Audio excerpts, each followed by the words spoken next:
Right. Hello, everybody. This is Brian Lysing with Financial Brokerage, and welcome to the Big Three Advantages of IUL for Retirement Income webinar. If you're not already familiar with financial brokerage, we are a national marketing organization working with insurance agents and financial advisors all across the country in the areas of life insurance, annuities, long-term care, disability income insurance, critical illness insurance, Medicare supplements and long-term care, if I didn't mention that already. We've been at this well over 25 years now, and all of us in the marketing department have been in your shoes and have been out there selling in the past. So we know what it's like, and we're here to help you through some of the back office stuff that might bog you down otherwise. Today's webinar, I'm going to talk about Index Universal Life and why this is a good choice as a piece of a person's retirement income plan. I'm not going to get into the weeds as far as discussing different index options and multipliers and bonuses and which company is best and why you should illustrate one company or why you shouldn't illustrate another one. That's a different topic. We're going to keep this pretty high level because if you're going to bring this up with a client, they probably have no idea what you're talking about. They've probably never heard of Index Universal Life, and we need to keep it pretty simple, at least initially, and see if we can generate some interest before we go into the weeds and delve into full illustrations. So in my mind, there are really three features of Index Life that set it apart from any other product or financial vehicle that you might use for income in retirement. Now, you don't have to use the IUL specifically for retirement income.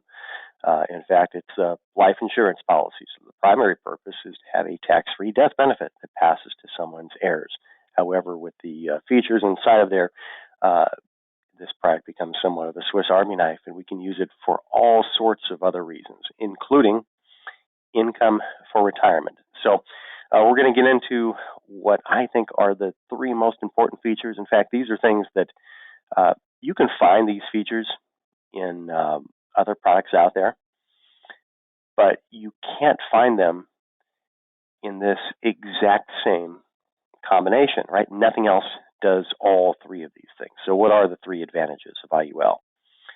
Well, the first advantage is that if structured properly, money that comes out without being taxable to the client. Now, there are other products that do that, but again, nothing does all three of these things that IUL does. Second advantage to IUL is that the client cannot participate in market losses. Stock market goes down, the client does not lose money because of that.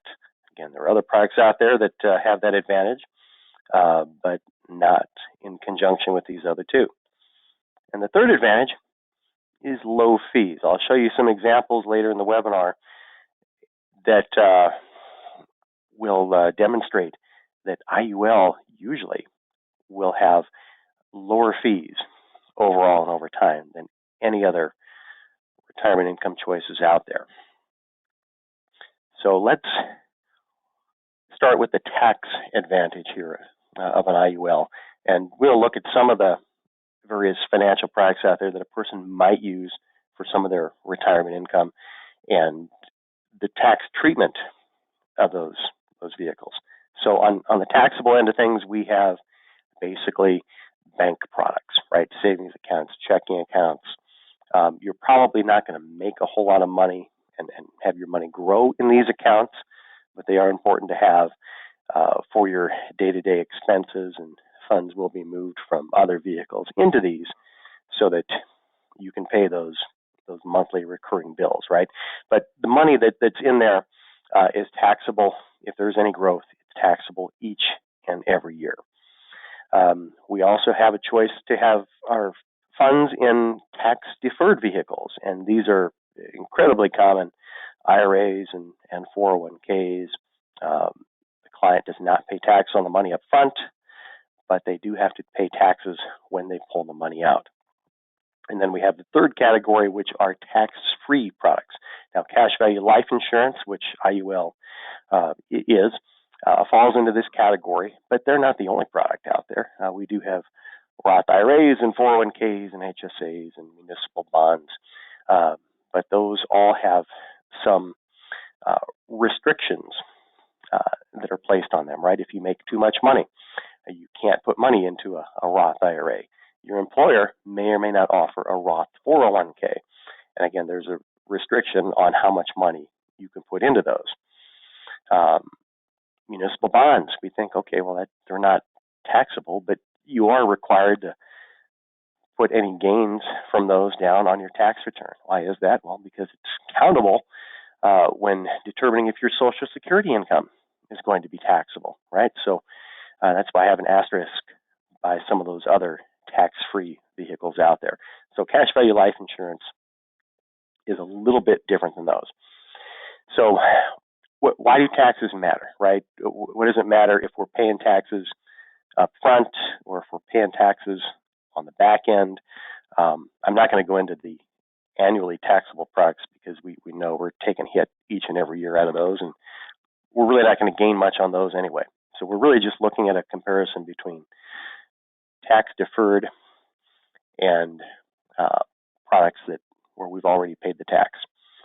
So I'm going to start off by mentioning if federal income tax rates remain the same between now and the time a client is in their retirement years, right? If they're in the same tax bracket and Congress doesn't change anything, then it really doesn't matter which taxable or non-taxable vehicle your money is in. And here's why. And with this example here, we've got a person putting in $10,000. These are tax deductible dollars, right? He's putting it into an IRA or 401k for 20 years. And the money's going to grow at 6%. This person needs $25,000 out of this account in retirement. To net $25,000, since this money is now taxable on the back end, he'll have to withdraw $333,000 plus to net $25K. Okay, well, at that rate, the income lasts 18 years. Now, what if the person, instead of $10,000 tax deductible dollars, had $10,000 taxable dollars, right? Pays the 25% tax on that money up front. So that means the person is now going to net $7,500 into the retirement account. But this is a tax-free account, so he's not going to pay taxes on the back end at all. Well, to withdraw $25,000 that he needs to withdraw $25,000, right? It's not going to be taxable. And the income lasts, once again, 18 years. So again, it doesn't matter if tax rates stay the same. If they don't change, again, it's not going to matter at all. Now, if you think tax rates may change in the future and that they will be higher in the future, then it makes a lot of sense to put your money into a product where you pay the taxes today. So what might lead us to believe that tax rates will be higher in the future? Well, let's look at where the federal income tax rates have been historically. If we look back to around, the mid-'80s, you'll see that we are at or near historical lows for federal income taxes. And I know this chart stops nearly 10 years ago, but if we would continue it on, we'd certainly be at the same or maybe an even lower level at this point in time. But for a large part of our country's history, at least history with the federal income tax, the top rates were well over over 70%. And then even the lowest marginal rate you'll see there at the bottom has historically been higher than what it is today. So we are in a low tax environment at the moment. So with the federal debt continuing to increase every year and deficits continuing, Congress can only cut so much. At some point in time, you would think that tax rates are going to have to go up to pay for all the interest on the national debt and all the spending that happens. So, assuming that tax rates are going to have to go up at some point in time. Let's look at another example, and we're going to look at the same person putting in the 10 grand a year for 20 years.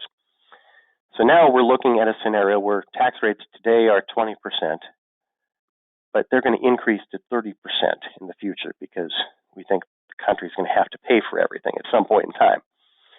So now our person puts in $10,000 a year tax deductible. We're getting a little bit of a break today, right? We're saving on taxes now. The money's going to grow. We still need $25,000 in retirement, but now we can't take out 33 grand to net 25. We have to take out 35 plus, right? And our income lasts 16 years. So we've lost a couple years on the income there, assuming a higher tax bracket in the future. Now, what if we instead put our money into one of these products where we're paying the taxes today at historically low rates, and then we don't have to pay taxes in the future when they may be higher? We expect them to be higher at that point in time. All right, well, now we're putting in $10,000 a year.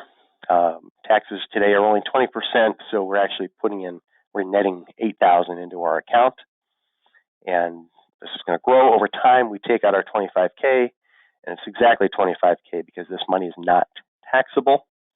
Well, now our income lasts 21 years.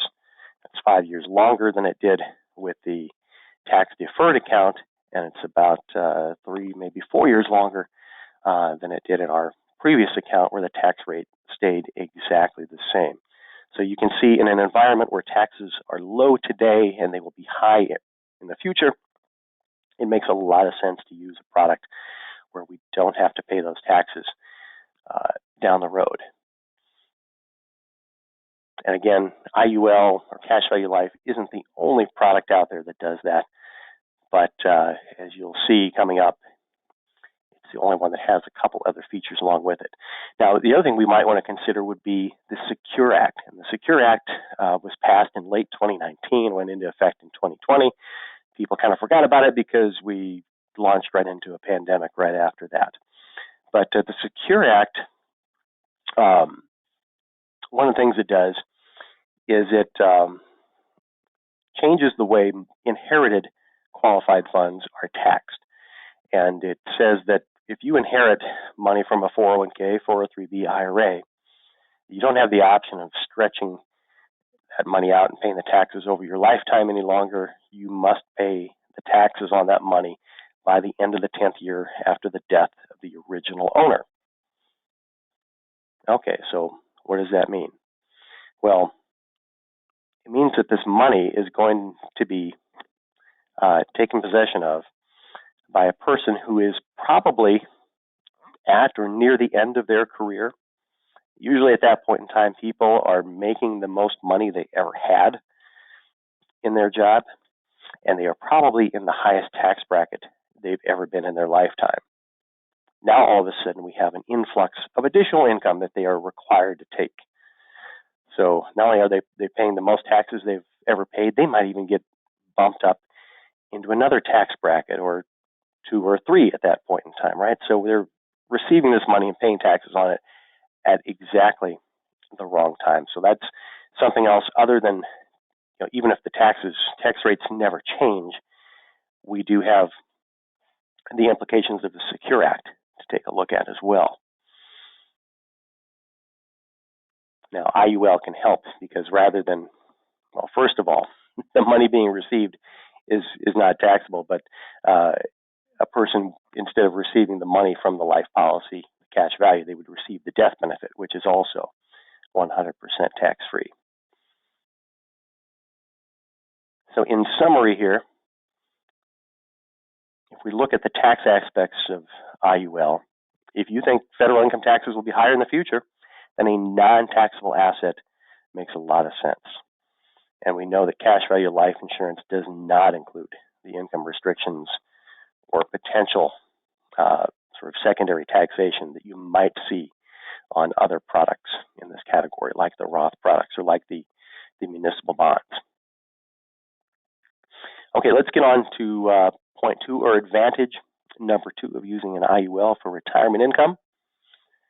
And that's the fact that this is an index product, and that means we cannot lose money due to market losses, right? And to demonstrate why that's important, I want to show some examples of what happens with money that's actually in the market, right? We know the market goes up and down, but how often do you think about what does it take to make up the losses when it does go down, right? And what if you didn't have to make up those losses? So here's a really interesting example. If you had $100,000 in an account and alternately gained and lost 10% each year, and this money was in the market, right? Where would you be at the end of 10 years or at the end of 5 years, right? You have 100,000. Year one, you gain 10%. Okay, now you're up to 110,000. Year two, you lose 10%. Are you back down to 100,000? No, you are below 100,000, right? 10% of 110,000 would be 11,000. So now you're below your initial 100,000. Well, next year you're going to gain 10%. Are you back up to your 110? No, because you weren't starting at 100, right? And so each year as it gains and loses, your account value is slowly diminishing, right? Because it takes more than what you gained previously, or more than what you lost to make up the loss. So a lot of people don't think about that. Now, if you had money in an index account, it doesn't matter if this is an annuity or a life insurance policy, and did the same thing, we have a much different looking picture here, right? Year one, you gain 10%. Okay, you have 110,000. Year two, the market loses 10%. Well, your money doesn't go anywhere. It just stays there. Year three, you gain another 10%, right? Year four, you stay even rather than losing. And there's a huge difference at the end of this chart between this slide and the previous one where the person was ever so slowly losing money over time. So that's the power of an index product, right? When the market goes down, you stay put. A lot of people use the phrase zero is your hero because, again, you're not going to be losing any money for that reason. Here's another way to look at it, too. I forget where I got this chart from, but it shows the green line. Actually, let me start with the red line. That's the actual market returns from 2000 through 2009. And this is not a great 10-year period for the stock market, as it includes a huge drop there with the recession of 2008, right? So if a person had money in the market in that time, you lost 1% over that time period. Now, if you had the same money in an index account with only a 9% cap, you would have received over 4% for that same time period, right? Just by having the money in an index and not participating in the losses. Here's another time period to look at, and I know this chart came from our friends in North America, and we're looking at a different 10-year time span here. This is 2004 through 2014, so we still have that recession in 2008 in here, right? But we've got several years after that where we include the recovery. And so what does that look like? Well, again, the bottom line is the actual stock market returns, and the green line is an index, this time with a 14% cap, which is probably what they had at the time that this chart was created around 2015. And once again, different 10-year time span, but the index returns outgain the actual market returns.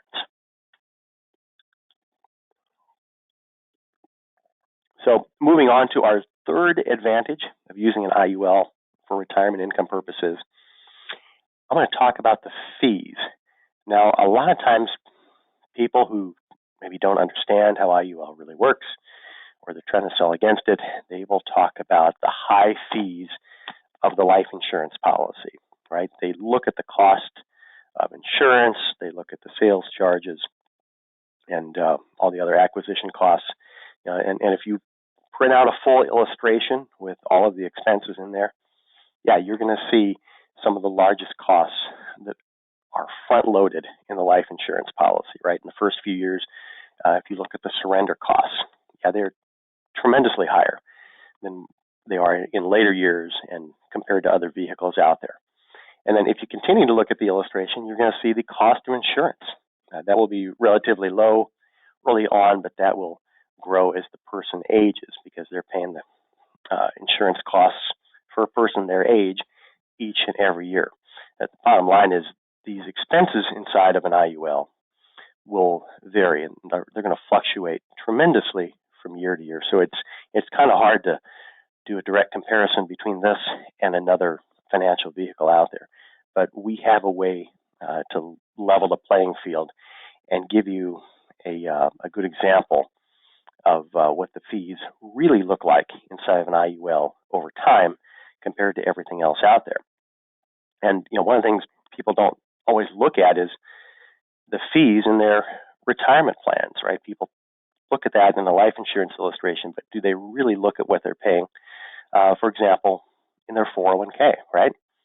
Or their variable annuity. Well, here's some examples of what the fees may look like, and I took this from the No Compromise Retirement Plan by Martin Ruby. This is one of the best pieces of literature out there explaining index life and where it fits in the entire retirement planning spectrum and why it should be a piece of everybody's plan out there.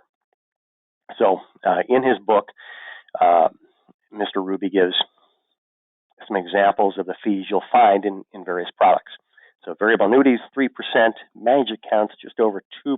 I mean, that means that if you're making 5%, you really have to make 7% to net 5, right? Because 2% is going to whoever's managing the money. Same thing in 401ks. And I've got an example coming up where you'll see this in real life, but over 1%. Most IULs will have an expense of less than 1% when I've done the calculations on these, and you'll see some of those coming up here too. We usually end up with less than 1%. Now, where this doesn't look so good is if you have an older client or if they're table rated, if they're generally standard or better, and the younger they are, the better this is going to look, right? So let's look at an actual 401k and compare that to an IUL. Now, I did this a few years ago. In fact, these are numbers from 2017. But I had a person send me some details on a client's actual 401k account, and he had $130,000 in there and was contributing $6,000 a year, right? Well, we looked through the statement and saw that there were administrative charges of $352 that this person had to pay on that account. And the average expense ratio with all the sub-accounts was just over 1%. So not too bad, but this is right in line with what Ruby had printed in his book, right, of between 1 and 1.2 something percent. Now, when we look at the total number, this person paid $1,700 in fees. Now, he put in $6,000, right? You would think that all $6,000 are going to work for him in the market. Well, they weren't, because $1,700 came out as fees. It seems like that might be a little steep. I don't know. Well, what if the same person instead put those same $6,000 into an index universal life? Now, this person happened to be 44 in that year. So I ran the numbers, and I just picked a few years out of the illustration. I looked at years 1, 10, and 20 to give some example because, again, the fees and charges are going to fluctuate. Well, with those 3 years, the average annual expenses were $1,000. So if all we did was look at that, hey, this person is going to save about $700 a year if he puts the same money into an IUL, right, as opposed to the 401k. Well, that took a little work to go through all of those expenses and add up and average out all the charges. There's a little bit easier way to do that, right? And again, I got this from Ruby's book on comparing the expenses. So we know that all these other retirement products display their charges as a percentage of the total account value, right? You have $100,000, you have a 1% fees, so you're paying $1,000 in fees. That's easy to figure. Well, there's a way to do that on the IULs. And we don't have to go through line by line and figure this out. So here's the formula to calculate average IUL expenses. And I will get there. Now, what we're going to look at here would be the average charges over the client's life expectancy. And I'm using age 90 as a number. Some people won't make it that long. Some people will make it farther. We're betting that the client's going to make it to at least age 90. You could really pick any age you want to make this calculation, though.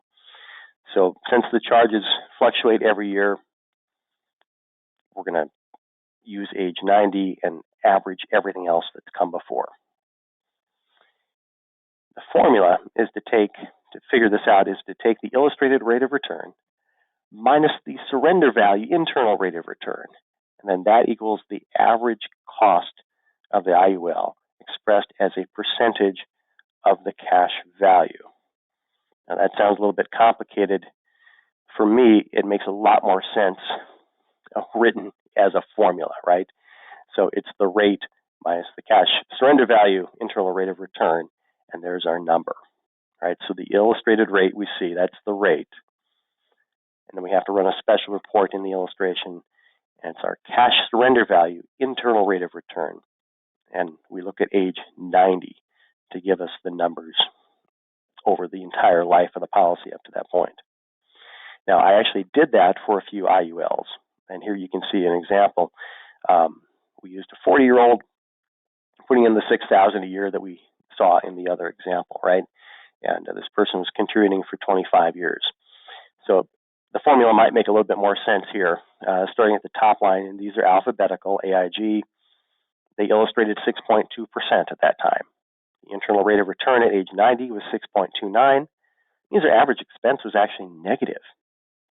Same thing with Allianz. We had a negative average expense. I think only Hancock at that point in time had a actual expense for the client, right? What's better than zero? It's actually having a negative expense. And this is actually very common, again, for younger clients. This person got the very best Preferred Plus rate class. We see that all the time.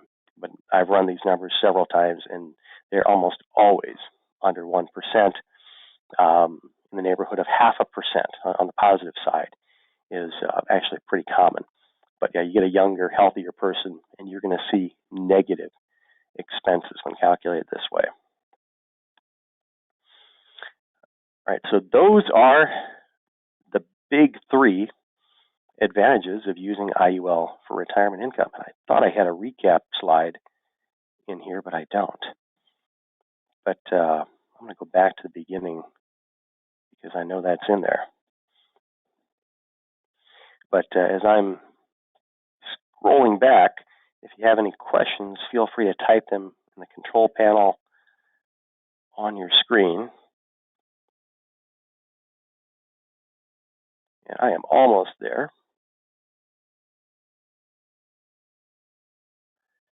Well, we'll get there eventually. But to recap the three big advantages of using IUL,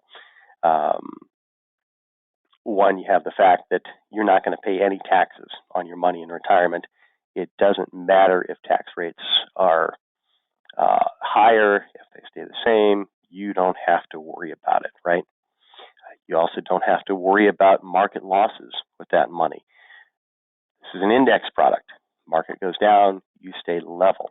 Market goes up, you participate in part of that increase.